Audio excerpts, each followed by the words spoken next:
नमस्कार, आप देख रहे हैं भारत 24 और मैं हूं आपके साथ पूजा यादव। ओल्ड पेंशन स्कीम, ये चर्चा चारों तरफ आप जरूर सुन रहे होंगे। चुनाव की बात हो या फिर खास तौर पर लोगों के बीच में ओल्ड पेंशन स्कीम को लेकर खूब चर्चा हो रही है। लेकिन क्या आप जानते हैं, इसी ओल्ड पेंशन स्कीम के खिलाफ है नीति आयोग। केंद्रीय वित्त आयोग के चेयरमैन एनके सिंह ने इसे अन्यायपूर्ण बताया है और देश की अर्थव्यवस्था और प्रदेश की माली हालत के लिए इसे अन्यायपूर्ण बताते हुए वो कहते हैं कि ये राज्यों के लिए अच्छा नहीं है। एनके सिंह ने सभी राज्यों को कड़ी आपत्तियां जताते हुए इसको लेकर एक चेतावनी पत्र भी भेज दिया है। आयोग ने स्कीम पर दिल्ली में अपनी जो आंतरिक बैठक हुई ना, उस आंतरिक बैठक में अपनी नाराजगी इसको लेकर जाहिर की।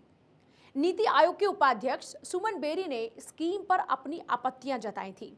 आयोग के स्टैंड से कांग्रेस शासित राज्यों के लिए एक नई परेशानी खड़ी हो चुकी है, क्योंकि अभी तक जब आप इस स्कीम की बात करते हैं तो राजस्थान, छत्तीसगढ़ में यह स्कीम लागू है और यहां पंजाब में, क्योंकि आम आदमी पार्टी की सरकार है, पंजाब में भी इसको लेकर एक नोटिफिकेशन जारी होने की बात है।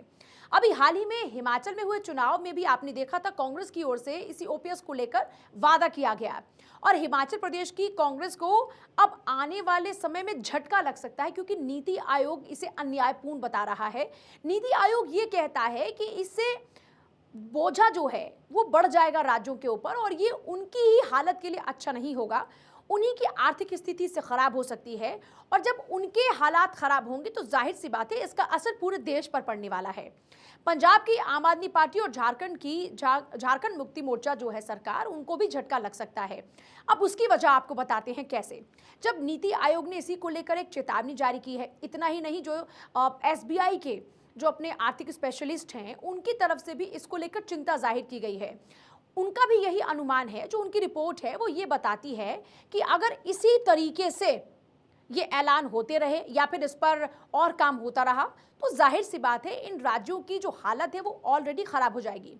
क्योंकि आप जब राजस्थान की बात करते हैं, जब आप छत्तीसगढ़ की बात करते हैं, तो ये वो राज्य हैं जो बहुत ज़्यादा अच्छी स्थिति में नहीं हैं।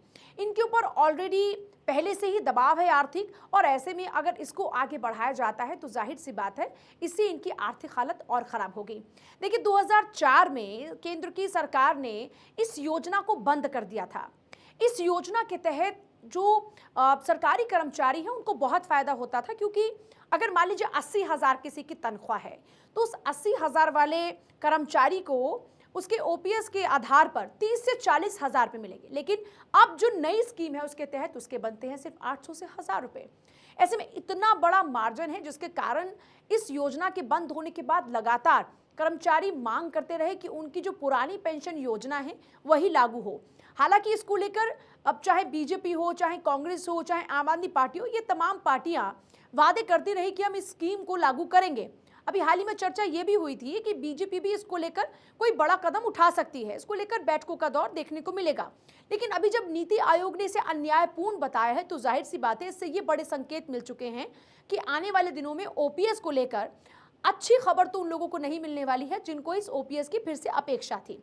हालांकि चर्चा इस बात को लेकर ज्यादा हो रही है कि जिन राज्यों के अंदर अभी ऑलरेडी ये स्कीम चल रही है, अब वहां पर भी इस स्कीम के ऊपर खतरा मंडरा रहा है, क्योंकि नीति आयोग ने इसे लेकर जो एक अपनी कड़ी आपत्ति दर्ज कराई है और इसको लेकर जो एक नोटिस जारी किया है, जाहिर सी बात है उसके बाद इन राज्यों के लिए मुश्किलें नीति आयोग ही खड़ी कर सकता है, क्योंकि नीति आयोग ने इसे अन्यायपूर्ण बताया है। दूसरी बड़ी बात यह है कि अब इन राज्यों को भी इस फैसले को लेकर सोचना होगा, क्योंकि तमाम आर्थिक स्पेशलिस्ट ये मानते हैं कि इससे आने वाले दिनों के अंदर जब आर्थिक दबाव बढ़ेगा, राज्यों के ऊपर भी होगा, देश के ऊपर भी होगा, तो जाहिर सी बात है जो और विकास के काम होने हैं उनमें इस योजना के कारण अड़चनें पैदा हो सकती है, क्योंकि फंडिंग अगर इधर जाती है तो फिर इससे विकास के कार्य हैम्पर हो सकते हैं, यानी उससे वो विकास के कार्य रुक सकते हैं। और जनता चाहती है विकास। अब कर्मचारियों को चाहिए कि उनको उनकी पुरानी पेंशन स्कीम मिले, लेकिन जनता ये भी तो चाहती है कि देश का विकास हो, अच्छा इंफ्रास्ट्रक्चर हो। ऐसे में नीति आयोग के द्वारा भेजे गए इस नोटिस के बाद अब इस पुरानी पेंशन योजना पर जो चर्चाएं चल रही हैं कुछ राज्यों के अंदर और जो कोशिशें चल रही हैं उन पर विराम लग सकता है। आप इस योजना के बारे में क्या सोचते हैं? क्या आपको लगता है कि ओपीएससी बेहतर विकल्प है या फिर आपको लगता है कि बेहतर इंफ्रास्ट्रक्चर के लिए ये कुर्बानी कर्मचारी देने को तैयार हैं और यही एक बेहतर विकल्प हो सकता है? आपकी जो भी सोच है, आप जो भी सोच रहे हैं इस योजना को लेकर, हमें कमेंट सेक्शन में ज़रूर बताइएगा और हमें तमाम सोशल मीडिया प्लेटफॉर्म पर भी ज़रूर फॉलो कीजिएगा। नमस्कार।